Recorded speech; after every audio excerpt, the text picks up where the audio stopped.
We're back then, guys, for another episode of the Martial. No, not the Martial View anymore. It is now Empower Online. And this time we've got Aaron Davis, my coach, my good friend, who is currently swinging his stick about. Just for some context on that, he is a Kali practitioner. So, yeah, all good. We're going to chat about his history in the martial arts, his history with MKG, his history with DeCampo, his recent trip to the Philippines, his work in Tai Chi and Ghost as well. So, as I say, he's a man of many talents, and he probably is going to hate doing this, which causes me immense pleasure. I knew it would. And that's the main reason I got him on. So, Aaron, thanks for coming down, buddy. No worries, mate. Thanks for having me on. Of course, yeah, I really appreciate it. We always go back to the start then of how you got started in the martial arts, when you got started in the martial arts, and what kind of led you down this path to where we are today. I got started, like most people, as a child doing karate. I did Wateroo for a few years locally and then stopped because it didn't really tick the boxes that I wanted. Or just I wasn't mature enough to do it. I don't know. I just stopped. What boxes were you looking to be ticked at that point? Well, more the patterning that we were doing didn't seem to me to go across well for actual fighting and self-defense. Yeah. Unless you fought another guy that was doing karate and he was doing the same kind of thing. Sure. When I remember going to CETA, which was when I left school, I went and become a maintenance engineer at a hospital, and we had to do a year's training in this engineering organisation. And we would be left in a room with all these other guys that you'd meet, and someone would be like, "Oh, let's do some body sparring." And I remember getting my butt handed to me because I took my best karate pose and went into actually, he was a boxer now, just went butt and just lit me up, and I was just like, hang on a minute, you know. So my thoughts for that time were quite just sort of thing from my experience. Sure. Then I was about 18, 19 and saw an advert in the Daily Echo, which was how old that was. Little advert saying, "Do you want to learn Bruce Lee's Jeet Kune Do?" There you go. That seems a bit more my style. So I went and trained with a guy locally called Mike, who was an awesome instructor in JKD and Kali, which was my first kind of introduction to that. He was more of a Dosse Paris guy. So he was an instructor in that. So we did Dosse Paris, and then he was also under Rick. So he would host Rick Fay, and then that was the first introduction to Guru Rick, which was... There you go. And what was it like with Guru Rick for the first time? Yeah, he hosted Guru Rick, I can't remember when it was. I must have been about 2021, so only a few years ago, maybe like 5 years ago. Yeah, and when Rick came over, he used a guy called Brendan for everything. All the demos were Brendan. Brendan would come up and do all the demos, and I was thinking, God, this guy looks good. Mm-hmm. This guy looks exactly like this guy. This is who I need to be with. This is the guy. Do you know what I mean? Sure. And sure enough, he was the guy. So I then trained with Brendan for the rest of my time and the rest of his time. 3 times a week, I would drive to Bournemouth, so like 65, 70-mile round trip, and I would do 2 Tuesday and Thursday with him, 2 classes each night, and then I would go for a 1-to-1 on a Saturday in his little home garage gym. So, and then still to this day, I've met some of the best people in martial arts, best friends to this day. Like Eddie comes over now and he teaches our Ghost program. Yep. Ed Longdon, who's a black belt under Brendan, also a black belt under Phil in Ghost, so really good caliber guy. Yeah. I still see him every week. So it's forged friendships that have lasted. Wow. Like I said, I'm nearly 50 now. So 30 years, which I think is amazing. Yeah, there's something to be said for martial arts, isn't there? Where the communities that you have and the friendships that you do, that it's just something unique about getting punched in the face by someone that really solidifies that bond. It does build a brotherhood, for sure. And it's built that brotherhood all the way through, really, from Brendan, Rick, more recently with Mark Tucker, like his jiu-jitsu influence and his Bikiti influence and just his violence influence. Like, you've met Mark, you know what his history is. He's a guy that doesn't mess around and can do what he says. Same with Maestro Paulo, like having his influence for Filipino martial arts and his connections when going over to the Philippines. Like, you know, he got me in touch with like 6 or 7 masters of loads of different arts. It was just amazing. Steve Rowe with Tai Chi and his influence on how to just be a better human. Like, that guy, he's in touch with some cool stuff. You know, regardless of the martial arts, if you took that away from him, he would still be a guy that I would happily pay money to just to go and sit and talk to him because of his knowledge of other things like Buddhism, Wicca, like all the different sort of religions. He's a very switched on guy that really knows what's going on. Have I left anyone out? I don't think I have. Mark, Paolo, Mario at the moment for Salat. I'm training some Salat line with Mario, and then he comes over every year. That's cool.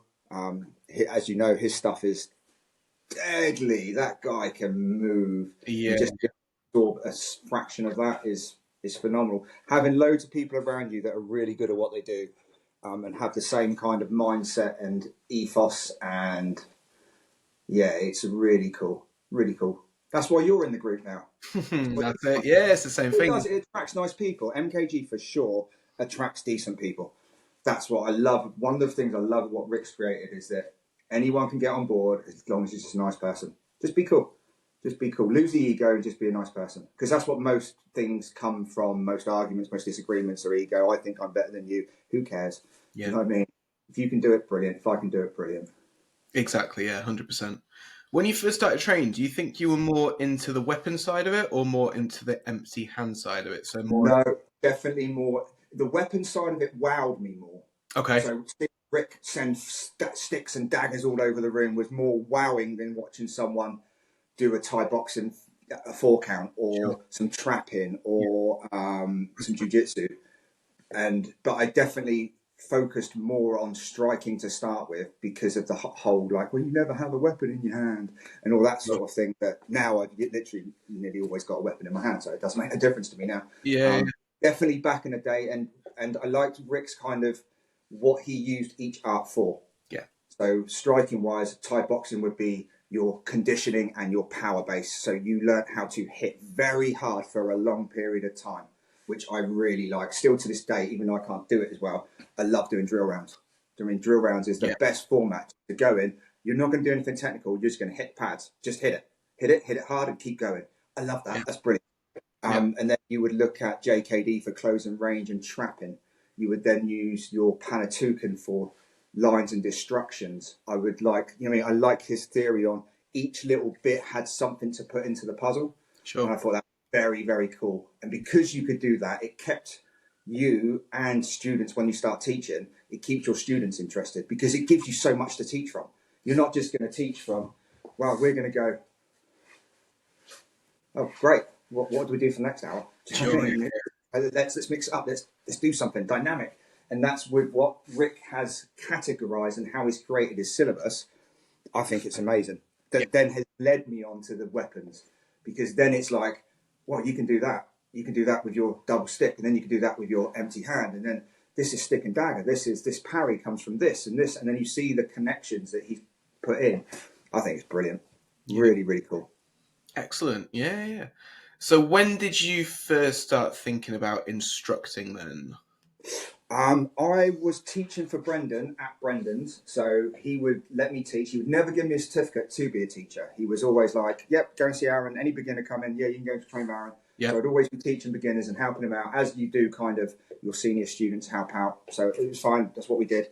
And then I kept speaking to him about becoming an instructor, and he's like, why do you need to teach? You teach for me. You don't need a bit of paper. Sure. And I was like, okay. He'd make someone else an instructor, and I'd be like, B, I'm kind of teaching for you all the time. Can I not get a bit of paper? He's like, you don't need it. You're teaching for me. Why do you need it? And I was like, okay, yeah, I get that. And then one day I was like, B, I want to open a gym in Southampton. I want to get some nights teaching on a Tuesday and a Thursday. And he's like, yeah, no worries. Here's a bit of paper. Bosh. And he was like, if you're not going to do nothing with it, there's no point in having that. Yeah, and sure. A lot of that these days. People chase to get a certificate, but they don't do nothing with it. Yeah. So I mean, even rep the material. It's just, I want that bit of paper to say that I can do it. Yeah. Great, but can you do it? Do you know what I mean? It's fine having a bit of paper. Like, I was training with a guy in the Philippines that wasn't certified in his system, but like Maestro says, look at him move. Look at him. That's his certification. That the fact that he can show you and he can demonstrate it eloquently. Does it matter if he's got a bit of paper? I don't think so. He can teach me, so that was good enough. Yeah, sure. So yeah, once I started to run a club in Southampton, that was when I started teaching properly. And then it's kind of escalated from there to a full-time career, teaching seminars wherever I can, hopefully up for you soon. 100%, yeah, 100%. Gig. Yeah, and it will coincide it with a gig as well, yeah. Yeah. So, that was it for me. Just started teaching then, and then Went full time about 9 years ago now. And then, yeah, it's just gone from there, really. Did you find it quite a natural thing to teach? Because in my opinion, I've been trained with you quite a few times now. Like, you're one of the best that I've trained with in terms of putting the information across in a way that kind of everyone gets and in a fun way. Yeah. Was that a natural thing for you, or were you a bit like, no. As you are well aware, I hate spotlight and I hate being the person out the front. Yeah. Except for when it's doing martial arts. Yeah. Because that's the thing where I'm just like, well, yeah, I can do this. This is fine. But this sort of thing, anything, you know, I hate it. It's linked to martial arts. This still counts. That's why I'm doing it, and because it's you. Do you know Thank you. But no, it didn't come naturally, and it has been it's been an influence, to be fair. It's something of influence, right? I've had some amazing coaches, and it'll be different people. I've tried to extract something different from how they hold the room and how they teach, how they project. But each of them hold the room in a certain way, but they all hold the room. When Rick Faye's talking, Rick Faye's talking. You know what I mean? When Mark's talking, you're sitting there and everyone's bated breath. Phil Norman, brilliant at it. When Phil teaches, everyone is on, like, just go a bit more. Steve Rowe, he sits there and we all sit there around him and it's just like he's holding a kid's class. He's just talking that chat. Story time. Holds the room so beautifully that you just don't want to look anywhere else because you don't want to miss anything. Yeah. And it's trying to get that and experience of teaching people you don't know. Yeah. So going into a seminar for someone that you've never met and saying, right, they'll give you a list of what they want. You kind of tailor it to what you think they need and what they want. And then just teaching people and having to backtrack and change things on the fly. That helps massively. Because obviously we all start off the same way. We have our little notes on what we're going to teach that night and we walk in and a beginner down to the minute. Yeah. Then you've got to change it on the fly.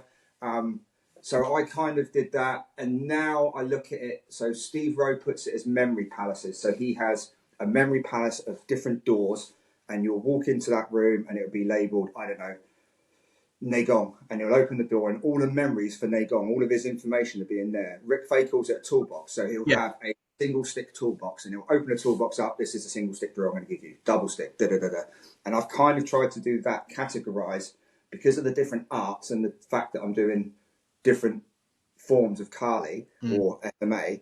I try and do it like that. So I have a lot of decampo, a lot of it's single stick, but it has a lot of double stick. So if I'm doing double stick at the gym teaching, sometimes I'll bang in some decampo because it works off of double serrada rather than our usual guard. It's drills that start from here, so it's totally different to what we usually have.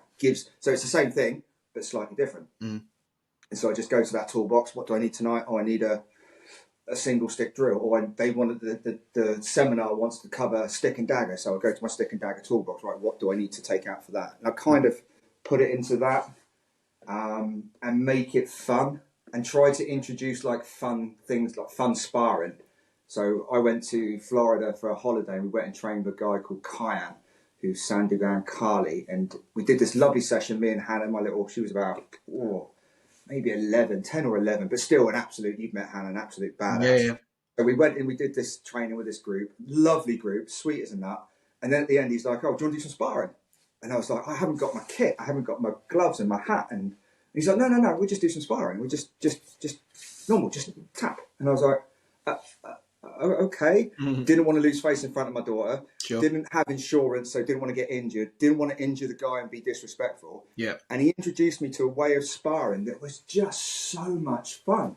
Just tapping, just like moving around, and you're not committing too much. You're not diving in because you've got headgear on and hand gear. You're just moving around, pop, and then acknowledging the shots, which was very.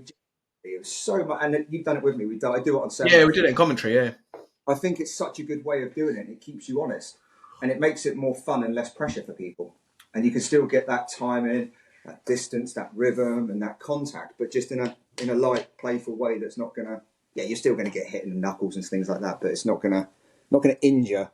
Yeah, it's not debilitating. Not debilitating. So everyone's got to work the next day. Another thing I like about what Rick does is that it's normal people. Yeah. Do you know what I mean? You can have a bank manager in there that doesn't want to get beaten up and have to go to work, but still wants the same level of training as what a fighter might have. Sure. So I think it's a very cool thing that we've got. Yeah, definitely. I think it's kind of fair to say that you're one of the top guys in the MKG now. So how did that progression kind of come about for you? Obviously, you started Um, training with Brendan, you loved the it was, training, and then yeah, it was because I was with Brendan for so long and helped him out that he kind of nominated me on his passing, that he wanted me to carry it on because I kind of had the same ethos that he did with MKG. Didn't have the same connection with Rick as Brendan had. Brendan and Rick were really, really close. I Mhm. wasn't that close with Rick to start with. I am now, but not back then. Brendan was my guy. Rick Yeah, was Brendan's guy, so I wouldn't skip. You know what I mean? That's not what I would do. But then when he passed, he wanted Rach and Ollie to run MKG Bournemouth, which they took on and have absolutely smashed. yeah, He wanted them to run Cow Shop, which again, they've run with that and made that this year. You know, look where we are. They've yeah, yeah, absolutely. amazing. He made wonderful choices there. Yeah, And then he wanted me to help Rick with the organisation. So I've done that and kind of think I've done quite a good job. When COVID happened, yeah, I was quite instrumental in putting everything online. yeah, So MKG as an organisation had someone teaching every night of the week yeah, for a couple of years. That was, you know what I mean? That kept so many people going and created such a bank of knowledge on the MKG University yeah, that's there forever now. I yeah, mean, yeah. there's hundreds of hours of all of us teaching different drills, and there was some wonderful stuff that came out of that. Mm. Stuff that I still use today. Actually, stuff that I was using last week with the putting a different angle on the front. That was from Woody. Yeah, Do you know what I mean? Something will twig, and you'll be in your toolbox, double stick. Oh, we've done that. We've done. Oh, Woody did that. I'm going to do that today, and yeah, then just practice and then teach it. So that was really good. Changing how we promote instructors. So as you know, I've worked with you going through the way that we do it now, where all of the information is out there, what you need. You just got to be able to do it, video it, send it to me, and then I can look at it, advise you, and then pass you for the next grade, which is a more honest way of doing it, I think. It keeps people who want to progress working towards that progression rather than just turning up for a seminar and getting your next certificate. sure. So I really like that way of doing it. I think that's cool. So I'm really happy with how MKG's going, and we could always be bigger, but I think we're doing really well. Like Rick's, when Guru comes over, he gets good attendance on his seminars. Definitely. The material that he's doing, he seems to have pulled out a load of new toolboxes at the moment, because he'll come out with, like, you were in Italy, some of the stuff he was doing Yeah, there yeah, was it's cool. Yeah, mind amazing. blowing, just mind blowing. Yeah, And the last time he came over for Milton Keynes, it was the same there. yeah, It was a total different seminars than what he's been doing before. So I really like that. But like I say, it seems like I remember when I went over before by myself and I stayed with Rick, he had all of his folders out on the desk one night in his kitchen. And I'm not kidding, there must have been, I don't know, 30 folders, if not more, of just full up with his notes of years and years. Because even now you'll see him, if you go on during a Santos seminar, he's stood at the side scribbling, yeah. you know what I mean, making all of his notes so he can transfer it later. So yeah, what that guy's got is just mind blowing, absolutely mind blowing. Yeah, definitely. When was the time then that you thought, this is what I want to do full time? This is what I really want to pursue? Because obviously now you've travelled to the Philippines, you've travelled to America, you've travelled to Italy, you've travelled to, to see all these great guys and train with them. But not everyone does that. It takes you've got to be kind of in it. If you're travelling across, oceans and stuff and putting your money on the line and blah, blah, blah, blah, blah. Yeah, You've got to be kind of into it rather than just, I'm going to rock up to a few classes a week. yeah. I think when the first time I went to instructors conference in America with Brendan, I think I only went with Brendan once, because then maybe twice we went over. But the first one, I remember that being a really, like, going back to Guru Rick's and just being with everyone and being treated like, not as the new kid, just as a part of the family. That was very much enlightening. Japan, when we did the instructors conference in Japan, that was just wow. Like, you know what I mean? Yeah, that was a special, even though my kids were very sick that week, it was a very special trip. Yeah. Italy, taking Hannah out to Italy, and that was a very special trip. But for full time, I don't know, I think I'd always said that I wanted to run a full-time gym. As soon as I started teaching and saw that it would maybe work as a career, I never really liked what I did as an engineer. Okay. I did it because I started off in electrical maintenance, which I didn't really like. It was just a job out of school. And my dad was in engineering, and he created a good life for us. So I thought, well, he had good money, I'll do engineering. It makes sense. Got a job. And then after that, I had a really cool job doing robot programming for car plants. Cool. So yeah, the robots that weld the cars together, lift them, glue them. I did that, loved that. But then all of the automation went to Europe, so that died. Then I went into power generation, and that was good, but it was soul destroying. It was kind of, you're just going in. So I could just go click, click to start the power station, and that would be my job for the day. Great money, great benefits, but just didn't stimulate the mind in any way, shape or form. Yeah. And then, like I said, I was teaching twice a week, and we were getting good numbers. And then a place came up, and I thought, you know what, we'll just try it. And the wife was very supportive. So we did it, and went full time. And then it was just kind of, from there, it's just kind of escalated now with the trips and people like, seeing me go out to the Philippines and training with these different people. I think, so hopefully it'll just go from strength to strength now. Because FMA is what I want to be doing, really, is what I want to be known for in the UK. I want to be pushing that for Guru Rick, for Mark and Paquiti, and for Maestro with De Campo, Illustrissimo, and even Barral Sabo now that I've been training with him. So it's trying to promote these arts that I've been learning, because they're so much fun. Yeah. When did that shift occur from going to like empty hand into weapons? That's where I want to be focusing. There you go. When did the shift occur from going empty hands? I want to self-defense. I want, to be able to hold my own in a bit of a scrap, to weapons. This is where I'm at. I would say probably in lockdown. Okay. Because as you know, teaching online, as I teach you online, stick work and knife work and weapons work in general comes across very well. Yeah. Whereas Thai boxing, you can shadow box, you can hit a bag, but it doesn't come across as well unless you have pads. So I'd say it was starting then. And I'd say it's developed because of the complete system that Kali FMA is. Because it does have weapons, empty hand, grappling, locking. It does have clinch work. It does have everything that you need to become a complete fighter. But why would you want to hit someone with your hands if you can hit them with a stick? It just makes more sense. And you can take a stick anywhere. Like, you can take a shillelagh anywhere. You can take a walking stick anywhere. And it just gives you something. And if you've got it, even though you'll have it as a self-defense tool, but you'll just train more. You'll just move around. You'll just do the drills that you've been practicing. So, and the transfer back from weaponry to empty hand is a thing of beauty again. So I look at it from a self-defense aspect. Is I've not had to have a fight in 20 years. Yeah. Don't go out looking for trouble. I don't go out drinking. I don't go out, listen with you, and then I've got you, so I'm fine. Or with Tully, again, he knows everyone, it doesn't matter. But you don't, if you're a reasonably nice person that has their attitude or their ego on track, you shouldn't really have to have a fight with anyone, unless you're put into a situation where you have to. Yeah. Now, hopefully 20 years of martial arts would be enough for us to be able to deal with the drunken uncle at the wedding, like Rick says, in a way that doesn't need to be going all combative on them. Do you know what I mean? It doesn't need that. Yeah. That's why I like Tai Chi. That's why I like Steve's soft approach. So soft front, hard back. You're nice until, again, it's time not to be nice. Sure. It's having that attitude with people. So I think because I'm not put in that situation of doing security work, having fights every night, that the weaponry just seems more applicable and more transferable skill, let's say, than Thai boxing or even jiu-jitsu nowadays. Yeah. For me. Yeah, and it's you're all nearly 50 years ago. You know what I mean? I'm only a few years off 50 now. Yeah. I boxing Tuesday night because we had an odd number and my mate came down to train and I didn't want him to not have it. So I said, I'll train. And I got up the next day and I was like, oh, yeah, that hurts. So I just think I'll be able to do Kali and Tai Chi for the rest of my life. Yeah. So that would be the things that I will navigate towards as I age. Yeah.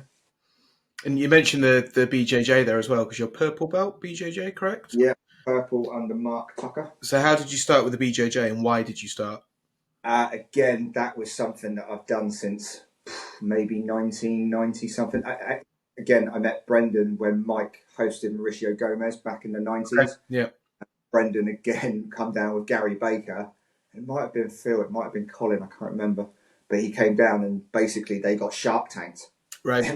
Everyone in the room just went with Gary and Brendan, and they just ripped everyone to shreds. Yeah. He wasn't even known for his jiu-jitsu. Gary was a really good jiu-jitsu player, but Brendan wasn't really known for his jiu-jitsu, but he could roll. Yeah. He could really lay it on you. So back then we were doing it. It's just not something that I focused on too much. I did like sections of it. So I trained with Gary Baker for a couple of years, and we'd do that. And then I had mates that we'd always go and roll in the shed. And when we went out on a Thursday night, rather than going to the pub, we'd go around someone's house and we'd roll. Yeah. But then it wasn't until Mark came that I kind of got back into jiu-jitsu because of his theory on, I'm going to teach you jiu-jitsu. You decide whether it's self-defense, competition, or just rolling around with your mates. Yeah. It's just jiu-jitsu. I'm not going to teach you something that you're not going to use in the street, because you're not going to go to some weird De La Riva guard and then they're just going to stomp on your face. Yeah. So what he does is he keeps very true to traditional jiu-jitsu and what it used to be. Yeah. And I kind of like that because of the traditional sense. And if you roll with Mark, you know that it's a whole world of hate. I remember the first time he come down, I rolled with him for a couple of hours, and it was horrible, hideous. Literally, I felt like a planet was on top of me. Yeah. And my mate Nick come down to roll with him afterwards, and I stood there, and Mark got top position, cross body, and Nick looked at me like his soul had left his body. And I still, to this day, if he watches this, he'll remember. Still to this day, I remember thinking, "Yep, I've just had that for the last 3 hours." Yeah. I recognise that face, my friend. Yeah, I know that. And I just really like his way of teaching it. It's not fancy. It's just good jiu-jitsu, good old school jiu-jitsu, and I like that. I think that's cool. So that's what got me started there. And then, yeah, just carried on with his combatives and his Pakiti. Because when I started doing Decampo, he started doing Pakiti with Patch, so he learned that. Yeah. So I've studied that with him as well, just as an extra thing. Yeah. Again, more Kali. Yeah, well, there's so many different styles, is that the right word? Or like flavors, areas, flavors, etc. Yeah. How do you, and you train in so many of them, how do you look for the similarities in them? Do you look for the differences? Do you try and form your own kind of blend of it? Like, how does that work for you? How do you correlate it in your head? Because I struggle enough just with one style, with the MKG stuff. Yes and no. So yes, I look for the similarities. Yes, I look for the differences. No, I'm not trying to formulate my own thing. Okay, cool. There's so many people out there that have done such a better job, I don't need to. Yeah. Do you know what I mean? But what I will do is, again, the toolbox. If you want a double stick drill, I may give you in a Santa La Costa, then I may give you for the brow, then I may give you Decampo. Just, it depends what I'm trying to get across that day, if I want you in double Serrada. But the similarities, if you took, say, Decampo and Illustrissimo, Decampo works off of 3 beats. It works off of a bait, a follow-up, a bait, a counter, and a follow-up. Mm-hmm. Illustrissimo works off of a bait, a check or a counter, and a follow-up. So the similarities are always there between us. You just got to see them. And when you do see them, it's like, oh, that's amazing. Yeah. Like I've always said, we don't have triangles in Decampo. We don't have triangle footwork, which until thought we didn't. And then Paolo was talking to Maestro this morning. He was like, well, we're doing floating from Illustrissimo. And then we started going on to Double Carrera floating. And then he was talking about, he went off on a little tangent. He must have had caffeine today. But he started going, oh, and this is like this footwork. So like our replacement forward triangle. Okay. And, like, oh. And he was like, yeah, but we have that in Decampo. And I'm like, do we? Because I've been telling everyone we don't have triangles in Decampo. And he's like, yeah, we just do it as one step. We just go 1. And then we just go 1. You're just not going 1, 2. Yeah. 1, 2. You're just taking the foot out and going 1. You're in the same position. You're just doing it as one step. And I was like, wow. And I love those sort of things. I've trained the system now for 5 years, thinking one thing, and that little penny's just dropped and just changed my whole view of it. Mm-hmm. And it's like, that happens all the time with Kali and Filipino martial arts. Yeah. All the time. Rick will do something, and then he'll say, well, now put your sticks down. The first time that he did double stick to empty hand, when he did inward backhand with the stick, so the basic Sinawali, inward backhand, inward backhand. Then we were in Japan, and he went, okay, they're going to throw a jab, inward backhand. Yeah. And I was just like, what? Yeah. Never in a million years did I put the correlation together. And he did like 3 or 4 different drills, and it was just like, that's amazing. that, and if you think you've been doing this for years, because in the Philippines they would train weaponry first rather than empty hand, because why should I go empty hand if you've got a bolo? Yeah. Like, I'm not going to fight you when you're stood there with this and I'm stood there going in my best Thai boxing stance. That's not going to be a good day for me. This was real. So they go weapon against weapon, only empty hand if you lose the weapon. Yeah. So yeah. And then transfer, you've been training single stick, double stick, single sword, double sword for years and years. So all of this has become natural. That's going to be so much natural. Yeah, so natural. Yeah. And I just love that. I think that's such a cool crossover that I don't know if people get or if they don't get. I know Rick's very big on it, but I've never heard anyone else talk about it like that. Yeah, the crossover's huge, definitely. Yeah. So that's another thing. The good thing with weapons is it will make your empty hand better, whereas empty hand may not make your weapons better. Yeah. I mean, like in boxing doesn't mean you can knife fight. No, that makes sense. But if you can knife fight, those same motions will transfer nicely into boxing. Yeah, your footwork, your stance, your timing, your distance, etc. All that sort of good stuff. Yeah, definitely. What was it like training in the Philippines then? Have you been before, or was this your first time? Because you've just got back a couple of weeks ago, didn't you? Yeah, it was very, very hot. You'd have thought at nearly 50 years of age I'd learned to put sun cream on, but obviously not. So got sunburn. But just being, meeting Maestro, because I started training with Maestro in 2019, and I've trained pretty much every week, once a week since 2019. Mm-hmm. It's the session that I do that I don't get a choice in what I do. He just tells me we're doing this, and it's like, okay, like as you know, as a school owner, you're very susceptible on going to what you want to do all the time. Yeah. Not doing what you need because you haven't got someone telling you what you need. Yeah. So I found that was really good to have a weekly session. Sorry, I was going to let my dog out. Yeah, go for it.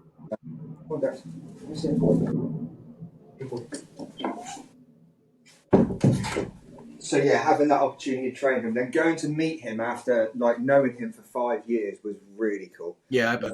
Really, yeah, that was really good fun. Just having beers with him and going out. But he introduced me to really cool people. Like he has a really nice network of badass ninjas around him that just want to show you stuff. Yep. He's just like, yeah, just show you. They'll come down, they'll just show you stuff. And he would phone someone up, and we'd be driving, and we'd pull up in this place, and the guy would be doing some woodwork, and then he'd stop. We'd walk upstairs, and he'd just give me some stick, and we would just start doing Kali. It was just wonderful. It was just amazing. So yeah, a really good trip. Learned some excellent stuff. Got to solidify friendship with Maestro. That was nice. And actually get hands, so he could get hands on me when we're trying to do stuff. Yeah. So stuff that may not come across very well 2D, it's a lot easier for him to teach. Sure. And yeah, introduced me to new arts. So that was cool. People were amazing. The food was good. The beer was good. It was sunny. It was warm. Unlike this country, when I went, it was absolutely freezing, darling grey. So that was nice. And just going to like Luneta Park and seeing the statue and going to a competition and it was a fantastic trip. It was just so much fun. And I highly urge anyone, if they are doing FMA and they want to get out there, to go out there and do it, because everyone was very, very nice. All of the grandmasters just wanted to show you stuff. They just were so open. I went and trained like 4 or 5 hours with Manueli from Illustrissimo, and he cooked us breakfast, and we sat there and had breakfast and coffee, and then we chatted for an hour, and then he'd get up and start teaching. And it was really nice because I wasn't allowed to do anything at first, and afterwards Paolo said that's how Tatang taught him. He would demonstrate, he would sit there and watch, and then he would call you out to do it. Right. And it was very like that. I would sit there and watch for Ben. He'd be like, right, come on. And then there was a ceremony about how you take a student on, so how you hand them the weapon, and you wrap the fingers, and you keep your stick right in their face when you hand the weapon to them. And he said, you don't know if that person's going to be a criminal or a gentleman, so you've got to be careful, because if they're a criminal, they might try and jack you. So you've got to be ready. He said, but always teach the criminal, because it ain't going to be the gentleman that attacks you in the street. You've got to know how a criminal works. Sure. Just that kind of mindset, and it was just very cool. It was sometimes a bit overwhelming, like with the amount of stuff they were giving and how open and just generous and nice they all were.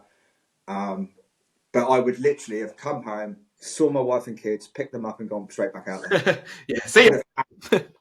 Happily have done that. because it was just such a great experience. Like Maestro was a really good host. Nothing was too much.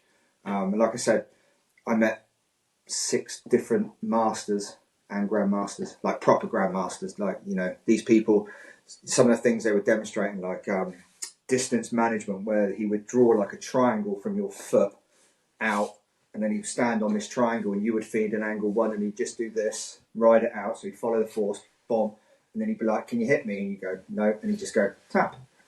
And you're like, how is he doing this? And then he'd give me a staff that was maybe 6 to 8 inches longer than his stick. And he would like do something, shift his weight a little bit, and he'd be like, can you hit me? No. Bop.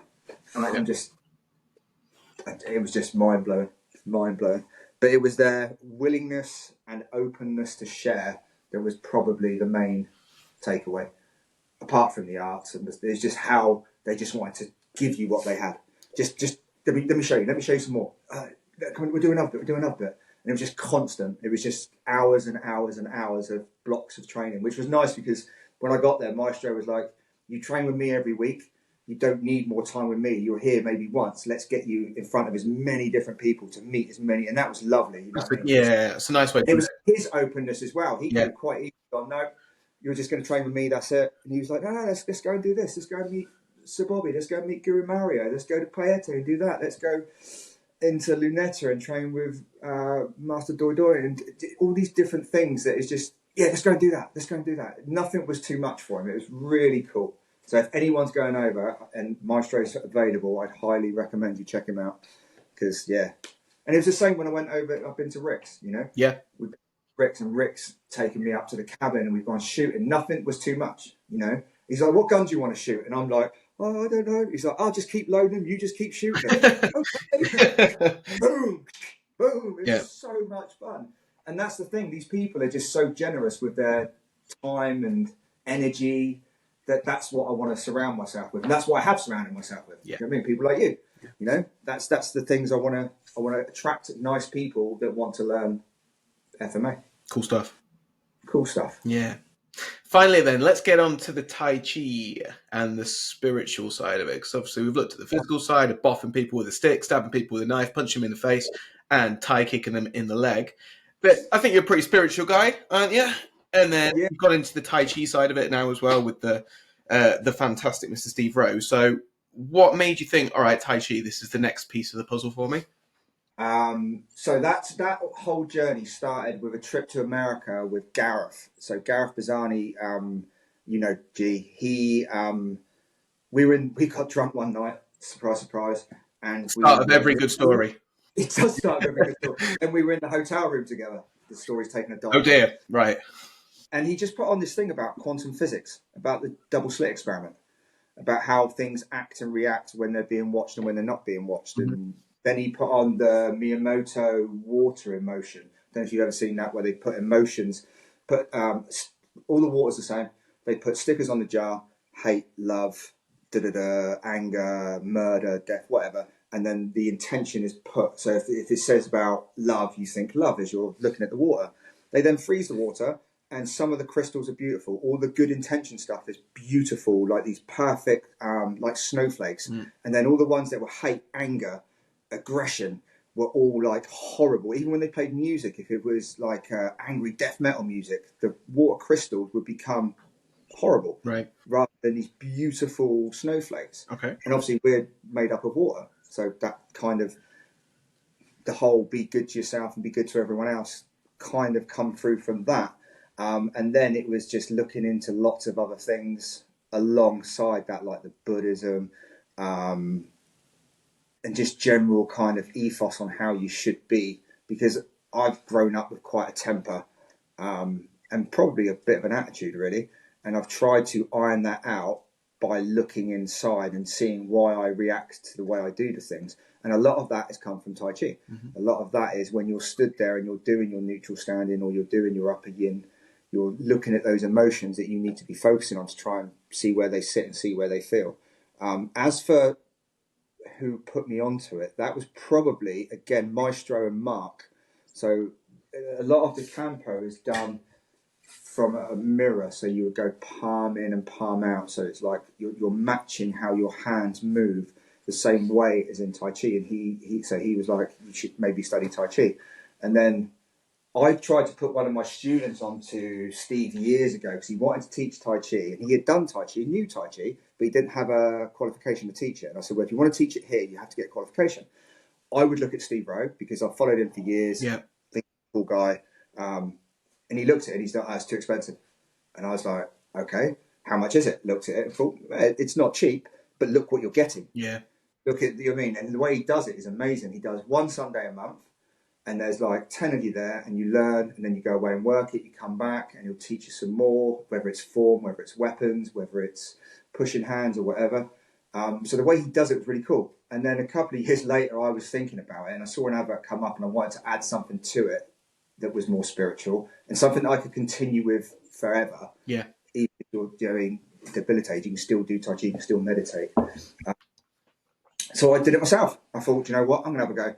And have loved it. He is amazing, and how he puts it across and how he teaches is really good. He's another one that can just, everything's from memory. There's no him looking at something to see what he's going to do. It's just, he just knows it. He is a proper master of his craft. Really. Yeah. And he does things like, so it seems like any of the violent stuff that he would try and do, he would do it on me.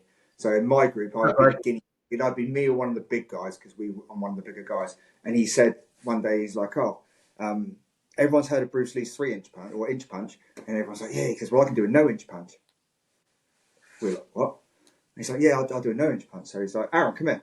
So I went up, and he did. He just sat into his bows, the leg bow, the spine bow, the arm bow. So you sink, the hand doesn't move, but your back's compressed, your legs have compressed down. And then he just let this shot go. It's like, boom. And it's stuff like that he can demonstrate. I've seen him do pushing hands with me, and we were doing this rolling push. No, sorry, it was dynamic pushing hands. So dynamic pushing hands is you go as hard as you can, and you're leaning in, and then you sink into your bow. So you're going back, but the hands aren't moving, but you're softening into your back leg and into your back, and then you could spring it back. This is transference of chi. And he did it with me, and he was doing it with me, and he was just holding me off with one hand, chatting casually, like he was just having a beer with his mates. And I was like trying everything, and he was holding, and he was like, so anyway, so we're going to do this. And it's stuff like that. Like, the guy's got one leg. Yeah. You know, cancer survivor in his 70s, and he's just like, ain't no thing. What's next, bro? Do you know what I mean? I'm just like, that's the thing. That's the sort of thing I want to be able to do. Yeah. That's the sort of stuff I want to know. You know what I mean? And just the nicest of guys.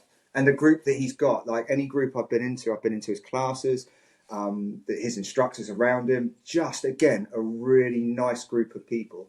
But a group of people that I would never have come across because it's totally different arts. Yeah, sure. They're all pretty much karate and Tai Chi, whereas we come from what we do. So it was nice to get another circle of different people to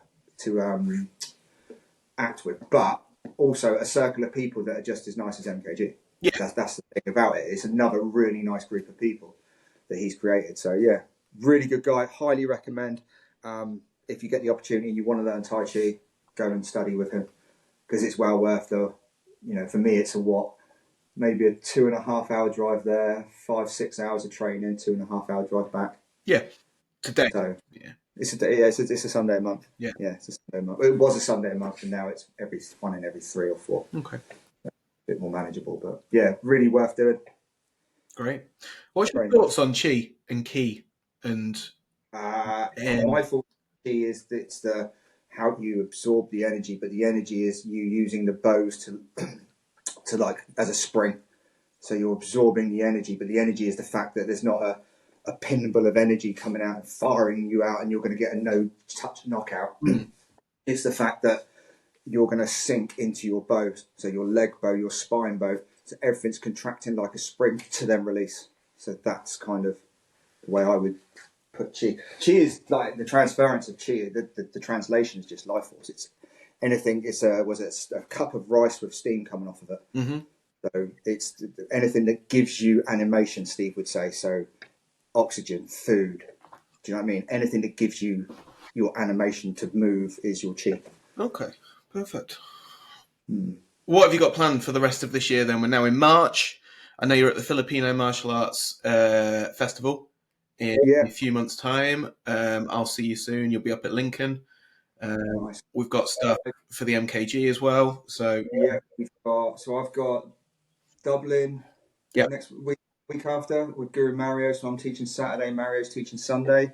And then I've got the week with Mario, and then he's teaching for us on the Saturday, Sunday. So if anyone's interested in real Salat, I would come and train with Mario because, again, a master of his craft. Like when you train with Mario and he gets hands on you, it's a scary day. My guys love it and kind of hate it because he'll come in and there's a couple of guys that he'd always use, and bless Paul and Anthony, take a beating that day, much to my amusement. So yeah, I've got that, and then after that, I've got a seminar in, I think it's down Hastings for Neil doing Kali, and then after that, we've got Guru Rick over for the weekend, so that will be the highlight of the May bank holiday, having Rick and all the guys. A lot of new guys venue.